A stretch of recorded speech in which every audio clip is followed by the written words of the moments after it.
Hey there, I'm Lance and I'm a gamer. And I'm Sam and I'm a non-gamer. And we are Love to Hate, where we try to help gamers find great games to play with non-gamers. And today we're taking a look at Planted by Buffalo Games and Puzzles. Planted is a game in which you are going to be taking care of plants. And you are going to be making sure that they have sunlight, plant food, water, everything that they need in order to grow. And that's exactly what you're going to want your plants to do, is to grow so that you get the most points in this game. You're going to have a little bit of some drafting elements going on, some set collection, resource management. Sounds like a lot, but it's really pretty straightforward. Let's go down below. We'll show you how it works, and then we'll come back and share our thoughts on it as a gamer and non-gamer. All right, here's Planted from Phil Walker Harding and Buffalo Games and Puzzles, a game of nature and nurture. Let me show you guys how this card drafting, set collection, resource management game works, in which you are going to be taking care of some plants. And in this game, you are going to have beautiful illustrations of different real plants. And you are going to also have some excellent resources here. As you can see, you have a whole bunch of different types of resources, and they each come with their own little screen printed bag that is cloth, and it makes it really feel like this is a seed bag, for instance. And check out these resources. I mean, you got water here that looks like droplets of water. You've got plant food here. These are wooden painted tokens that say plant food on them. And you've got some sun that I don't know that I've ever seen sun represented like this in a board game before, and it's great. It's fantastic. It works. And so what you are going to be doing in this game, on your turn, you are going to have some cards dealt to you. You are going to have 6 resource cards and 2 tool cards dealt to you, and you are going to be drafting and passing cards. So the resource cards, to give you an example of what they might look like, they're going to have the different icons of the different resources in the game. And sometimes they may come in single variety, such as the single sun here, or maybe they come in doubles, double water. Now, you are going to have the option of keeping one of these cards if you want, or maybe you keep a tool. And the tools are going to be gray if they are indeed an actual tool card, which are going to give you some ongoing benefits whenever you take certain types of cards, such as if I take a single sun, a single light card, then I get a thumbs up token. And what thumbs up are, they are going to be used at the end of a round. You can trade in a pair of thumbs up for any one resource, any of the water, plant food, or sun. Or maybe they are going to be decoration cards. Now, the purple decoration cards, they are going to give you plants at the end of the game for certain obligations that you fulfill, such as gaining 1 point for each full-grown plant that you own. Full grown meaning that you have completely fed your plant up to its maximum throughout the course of the game.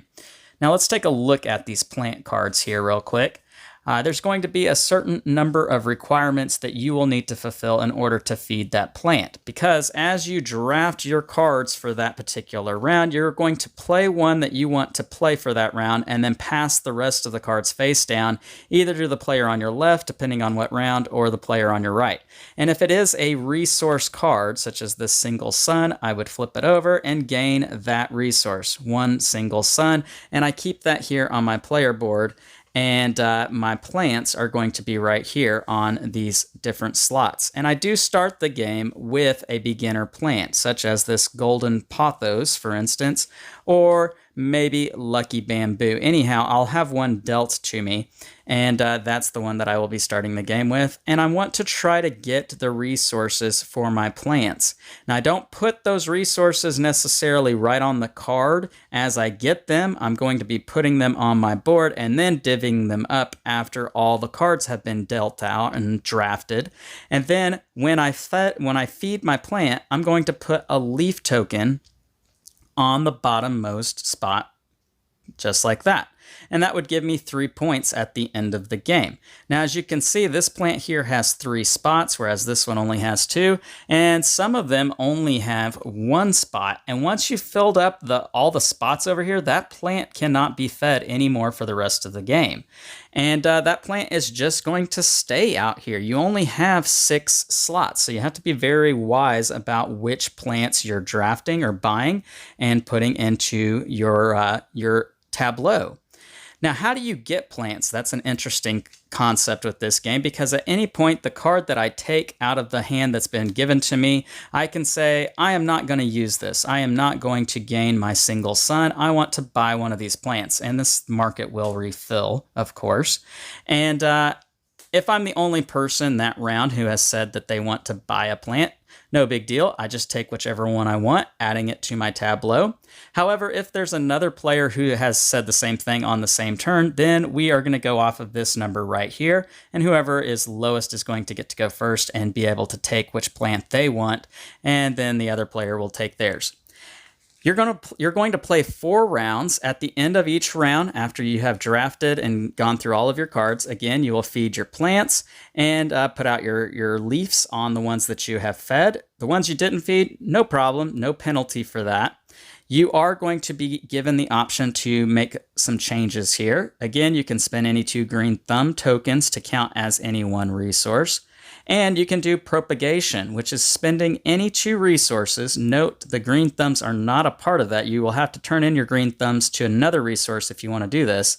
Spend any 2 resources to gain 1 growth token, placing it over here on your jars, and that will give you 1 point at the end of the game for however many leaves you have over here. You're going to keep your tools right here, your decorations right there. And if you have more than 4 of a certain type of resource, you can put it in this little box right here, because your resources, you may start to run out as the game progresses and you're getting more and more resources. At the end of 4 rounds, you'll see who has the most points on their plants, their tools and decorations, giving in-game points. Whoever has the most points is going to be the winner, and that is how you play Planted. Let's go back up top and share our thoughts on this one. And we're back, and now we're going to share our thoughts on Planted from a gamer and non-gamer's perspective. And typically we would show you gameplay footage in our review videos. However, we did a 3-player playthrough video of this game, and so if you'd like to check out that video, hit the I in the top right corner and it will take you to that video. Sam, what were your first impressions on seeing Planted out on the table?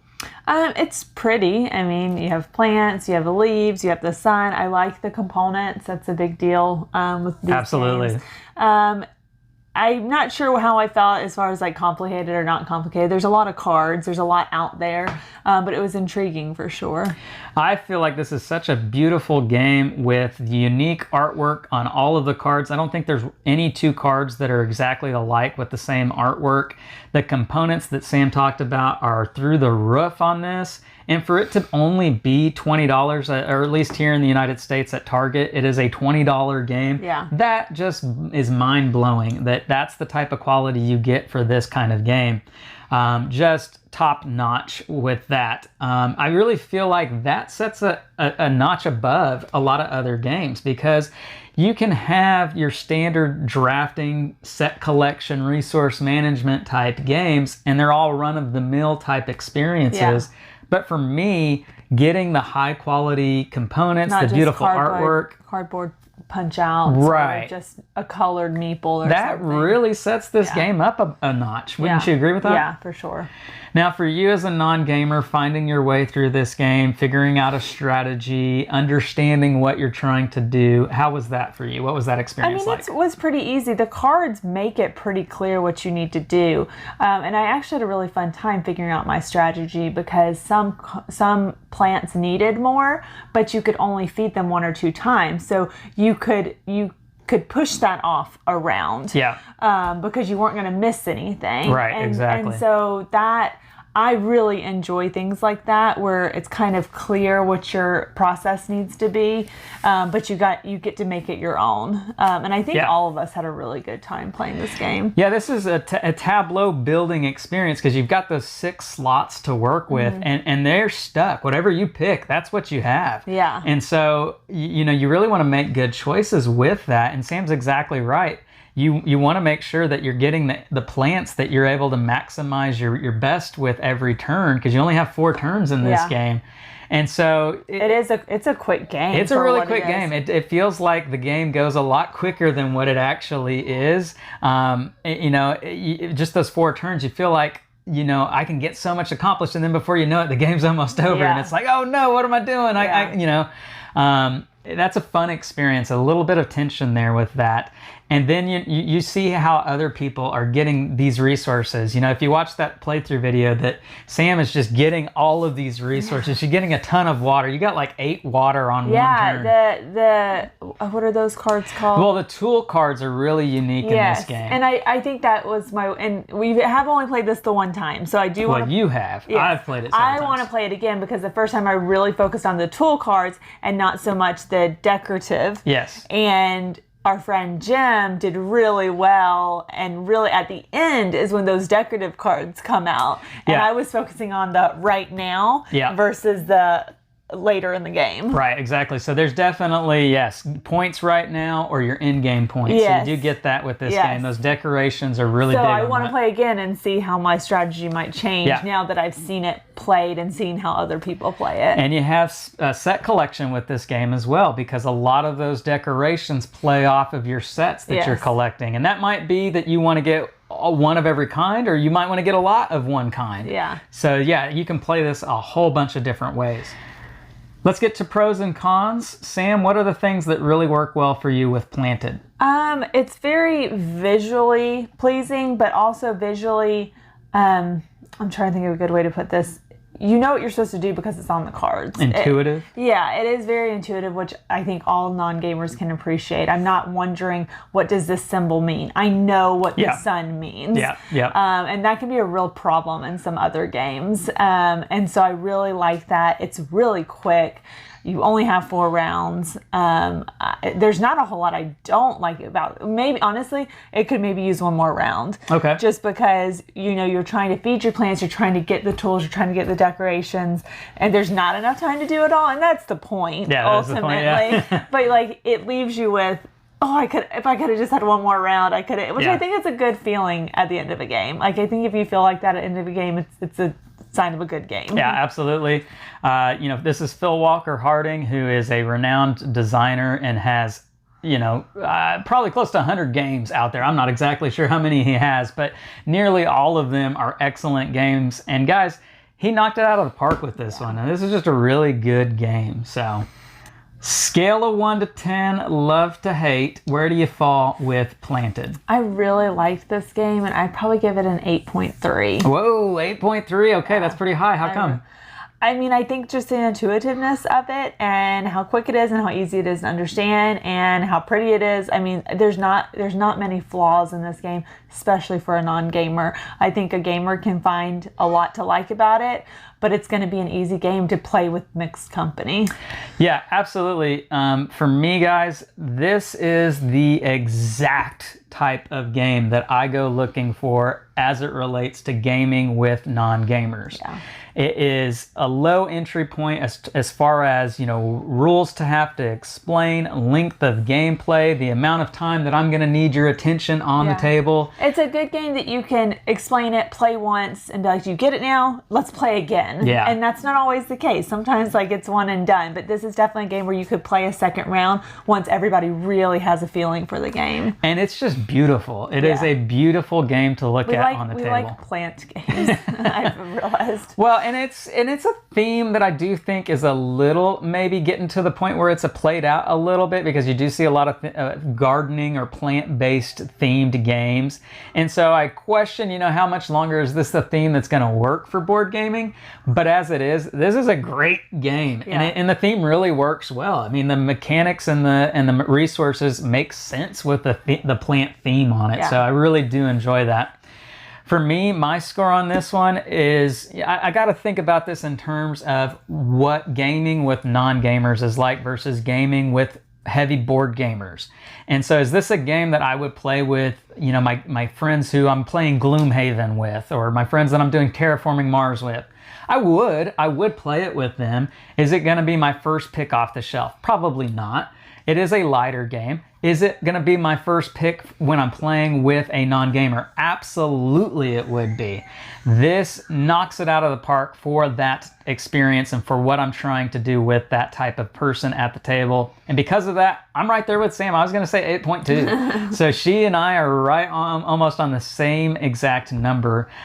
It's a great experience. Phil Walker Harding, he did it again. Yeah. You know, it just doesn't seem like he can do anything wrong. And this is, you know, this is just a great experience from him. So that's our thoughts on Planted from Buffalo Games and Puzzles. Go check it out. Leave us some comments down below. Make sure to like and subscribe and push that bell button so you get notifications of all our new content. I'm Lance. I'm Sam. And we are Love to Hate, where we try to bridge the gap between gamers and non-gamers. We'll catch you next time.